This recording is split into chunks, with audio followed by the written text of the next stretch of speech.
बच्चों, क्या आपने गौर किया है कि सुबह से अब तक आपने कितनी प्लास्टिक की चीजें इस्तेमाल की हैं? टूथब्रश, दूध का पैकेट, लंच बॉक्स, पानी की बोतल, मोबाइल, हर जगह प्लास्टिक है। सोचिए, एक समय था जब प्लास्टिक था ही नहीं। आज यह हर चीज में है, खिलौनों से लेकर गाड़ियों, कपड़ों, कंप्यूटर तक। प्लास्टिक हल्का, सस्ता और टिकाऊ है, इसलिए इसने लकड़ी, कांच और धातु जैसी चीजों की जगह ले ली है। यह इंसान की जरूरतों के हिसाब से बना, रंग बिरंगा, सख्त या मुलायम, जैसा चाहे वैसा। वैज्ञानिकों और इंजीनियरों ने इसे हर जगह इस्तेमाल किया और अब यह हमारी आदत बन चुका है। लेकिन क्या यह हमेशा से हमारे लिए अच्छा ही रहा है? चलिए जानते हैं प्लास्टिक की इस अनोखी दुनिया की कहानी। यह क्या है, कैसे बना और हमारे लिए क्यों जरूरी है। प्लास्टिक की शुरुआत करीब 150 साल पहले हुई, जब लोग लकड़ी, हाथी दांत और धातु पर निर्भर थे। 1869 में जॉन वेस्ली हयात ने सेल्यूलाइड बनाया, जो हाथी दांत का सस्ता विकल्प था। असली क्रांति 1907 में लियो बैकलैंड की खोज बेकेलाइट से आई, दुनिया का पहला पूरी तरह सिंथेटिक प्लास्टिक। बेकेलाइट सस्ता, मजबूत और बिजली गर्मी का रोधक था, जिससे टेलीफोन, रेडियो, स्विच बनने लगे। इसके बाद नायलॉन, पॉलीथीन, पीवीसी जैसे कई नए प्लास्टिक बने, जिनकी अपनी अपनी खूबियां थीं। दूसरे विश्व युद्ध में प्लास्टिक का इस्तेमाल पैराशूट, हवाई जहाज के पुर्जे और सैनिकों के सामान में हुआ।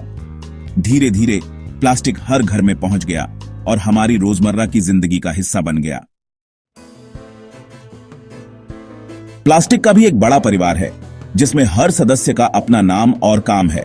सबसे आम है पॉलीथीन, जिससे थैलियां, दूध के पैकेट, पानी की बोतलें बनती हैं। पीवीसी से पाइप, तारों का कवर, खिड़कियों के फ्रेम और खिलौने बनते हैं। पॉलीप्रोपाइलीन से लंच बॉक्स, दही के कप, गाड़ियों की बैटरी के केस बनते हैं। पीईटी से कोल्ड ड्रिंक और पानी की बोतलें बनती हैं और इसे रिसाइकल भी किया जा सकता है। पॉलीस्टाइरीन यानी थर्माकोल से डिस्पोजेबल कप, प्लेट और पैकिंग बनती है। नायलॉन, एबीएस जैसे और भी कई प्लास्टिक हैं, जिनसे कपड़े, टूथब्रश, हेलमेट, खिलौने बनते हैं। हर प्लास्टिक का अपना नंबर होता है, जो रिसाइकल की जानकारी देता है। सोचिए, अगर एक दिन के लिए प्लास्टिक गायब हो जाए तो हमारी जिंदगी कितनी मुश्किल हो जाएगी। सुबह की अलार्म घड़ी, टूथब्रश, शैम्पू की बोतल, बाल्टी, रसोई के डिब्बे, हर जगह प्लास्टिक है। बच्चों के स्कूल बैग, किताबों की cover, pencil box, lunch box, पानी की बोतल, सब प्लास्टिक के। अस्पतालों में दस्ताने, सीरिंज, ग्लूकोज की बोतलें, मेडिकल उपकरण प्लास्टिक के बिना संभव नहीं। खरीदारी के थैले, packing, credit card, TV, headphone, video game, मनोरंजन भी प्लास्टिक के सहारे। प्लास्टिक ने हमारी आधुनिक जीवन शैली को आसान और सुलभ बना दिया है, लेकिन क्या यह हमेशा हमारे लिए फायदेमंद ही है? प्लास्टिक के फायदे: ये हल्का, सस्ता, टिकाऊ और आसानी से ढलने वाला है। पानी की बोतलें, पाइप, बाल्टियां, बिजली के तार, सब प्लास्टिक के कारण सस्ते और सुविधाजनक हैं। यह बिजली और गर्मी का कुचालक है, इसलिए सुरक्षित भी है। लेकिन इसका सबसे बड़ा नुकसान है, यह नॉन बायोडिग्रेडेबल है, यानी सैकड़ों साल तक नहीं सड़ता।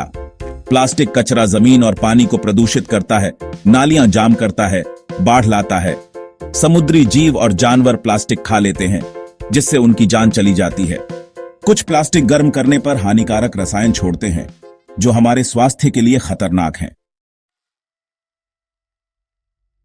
प्लास्टिक कचरा हमारी धरती के लिए बड़ा खतरा है। हर साल लाखों टन प्लास्टिक समुद्रों और जमीन पर पहुंचता है। समुद्र में प्लास्टिक छोटे टुकड़ों में टूटकर माइक्रोप्लास्टिक बन जाता है, जिसे मछलियां खा लेती हैं। यह प्लास्टिक हमारे खाने के जरिए हमारे शरीर में भी पहुंच जाता है। प्लास्टिक की थैलियां, बोतलें समुद्री जीवों के गले में फंस जाती हैं, जिससे वे मर जाते हैं। जमीन पर प्लास्टिक मिट्टी को जहरीला बनाता है, नालियां जाम करता है और बाढ़ का कारण बनता है। प्लास्टिक जलाने से जहरीली गैसें निकलती हैं, जो हवा को प्रदूषित करती हैं। समाधान है रिड्यूस, रीयूज, रिसाइकल और बायोडिग्रेडेबल प्लास्टिक की ओर बढ़ना। भारत सरकार ने सिंगल यूज प्लास्टिक पर प्रतिबंध लगाया है, यानी वह प्लास्टिक जिसे एक बार इस्तेमाल कर फेंक दिया जाता है।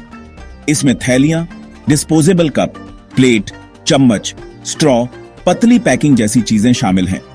1 जुलाई 2022 से इनका निर्माण, बिक्री और उपयोग बंद कर दिया गया है। इसका मकसद है कचरे को उसके स्रोत पर ही रोकना। हमें भी अपनी आदतें बदलनी होंगी।